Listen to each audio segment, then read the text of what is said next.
Денешна пресконференција е со цел да го промовираме нашиот проект кој што е многу значен, проект кој што има многу конкретна, јасна цел, а тоа е подигнување на нивото на безбедност во нашата општина, а со самото тоа што зборуваме за општина Центар, значи зборуваме и за градот Скопје. Она што сакам да го кажам е дека овој проект добива особено назначење после, за жал, црната низа на сообраќајни несреќи во нашиот главен град, кој што, за жал, како што кажав, однесо и голем број на жртви. Почитувани од денеска, Дебар Мало е зона на смирен сообраќај, односно Дебар Мало е зона 30. Тоа значи дека во опфатот на булеварот Климент Охридски, потоа булеварот Партизански одреди, улицата Рузвелтова и булеварот Илинденска, максимално дозволена граница за возење е 30 км на час. Се што ќе биде над 30 км на час се разбира ќе биде казниво.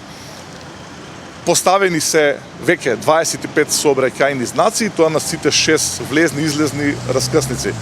Нас ни е многу битно што почнавме со Дебар Мало, затоа што овде има голема фреквенција, овде имаме и градинка, овде имаме и училиште основно, имаме факултети и имаме библиотека. Она што е многу битно и што сакам да го напоменаме, што општина Центар е првата општина во Република Македонија каде што ќе функционира оваа зона, односно зона 30. На крај би сакал да го искажам моето, односно заедничкото очекување дека прво оваа иницијатива ќе биде прифатена и во другите општини, не само во градот Скопје, туку и пошироко во државата. Ние се разбира имаме намера да продолжиме во другите делови со општина Центар, затоа што верувам сите ќе се согласите, огромна е потребата да воведеме една многу поинаква, многу поригорозна култура на однесување во сообраќајот. На крај, од мојот заедничко име би сакал да ги повикам граѓаните, да ги замолам да ги почитуваме овие сообраќајни знаци и со нашето однесување да дадеме пример за тоа како треба да се однесуваме и како пешаци, но и како учесници во моторизираниот сообраќај. Благодарам, дали има некое прашање?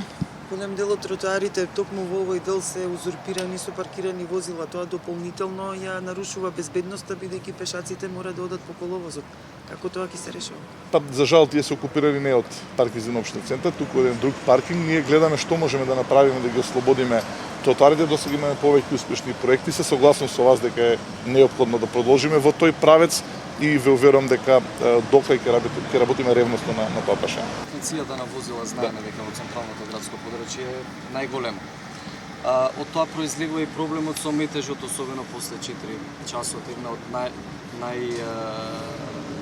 од раскрсниците каде што најмногу се создава метеж е баш раскрсницата тука кај соборниот храм. Знаеме чија е ингеренцијата за регулирање на сообраќајот, меѓутоа дали може општината со некои мерки, некои предлози до градот и до Министерството да помогне да се регулира полесно сообраќајот, особено на оваа крстосница? Па како што кажавте, таа под ингеренција на град Скопје, но се согласувам дека ние како општина Центар мора да направиме се да ја внесеме, како што и најавивме на денешната пресконференција, таа поголема култура во однесувањето.